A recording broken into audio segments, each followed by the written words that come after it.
Hello' guys, আপোনালোকৰ খবৰ কি? আমি এতিয়া আমাৰ পুৰণা ঘৰলৈ আহিছোঁ। পুৰণা ঘৰলৈ মানে বৰজনা এজন ঢুকালে, তেওঁৰ ওচৰলৈ মানে তেওঁলোকৰ ঘৰলৈ আহি আছোঁ। ৰাতিপুৱাই 6:30মান বজাত খুৰীদেউ এগৰাকীয়ে ফোন কৰিলে, মিণ্টু বুলি কয়, মিণ্টু ককায়ে নাই বুলি ক'লে। এতিয়া আকৌ সেই খবৰটো বৰ মৰ্মান্তিক খবৰ হয় নাই কওকচোন। একদম ৰাতিপুৱাই খবৰ পালোঁ, সেইটো কাৰণে মই মানে আকৌ তালৈ আহি আছোঁ এতিয়া খোজকাঢ়ি। বৰষুণ ইমানেই আজি বৰষুণ দিছে, তেওঁক জ্বলাবলৈ অসুবিধা হ'ব এতিয়া। আৰু 3 দিনমান হৈছিলে খুৰীদেউ এগৰাকী ঢুকাল। খুৰীদেউক তিলনী পৰহি হৈ গৈছিলে। সেই খুৰীদেউ তিলনী খায়ে এতিয়া কালি 2 দিন থাকিলোঁ, আকৌ আজি এওঁ ঢুকাল। আকৌ এওঁৰ কাৰণে আমি 3 দিন লঘোণ দিব লাগে।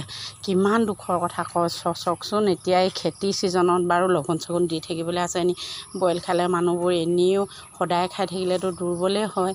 আৰু এনেকুৱা এটা বিপদ মানুহৰ কাৰো নাহক, মই সেইটোকে কামনা কৰিছোঁ। মানুহৰ প্ৰায় হৈয়ে আহিলে বিপদবোৰ চব ফালৰ পৰা বেৰি আহে হয় নাই কওকচোন। আমাৰো ঠিক তেনেকৈয়ে হ'ল। এতিয়া বাৰু তেওঁ দহা যোৱাই নাই। দহা যোৱাৰ কাৰণে কি ব্যৱস্থা কৰিব তেওঁলোকেহে জানে। এতিয়া ভকতবিলাকে ডাঙৰখিনিয়ে কথা আলোচনা কৰিব তিলনীৰ দিনাখন। খুৰীদেউটো ডাঙৰ, খুৰীদেউ চাগে আগেই দহাটো পাতি দিব নেকি, নে কেনেকৈ কি কৰিব, নে লগতে কৰিব, সেইটো হ'লে নেজানিছোঁ। এতিয়া বৰষুণত তিতি আহি আছোঁ। স্কুটি লৈ আহিছিলোঁ, ৰাস্তাত থৈ আহিলোঁ। এডোখৰ বোকা, খোজকাঢ়ি আহি আছোঁ। কি কৰিব, উপায় নাই।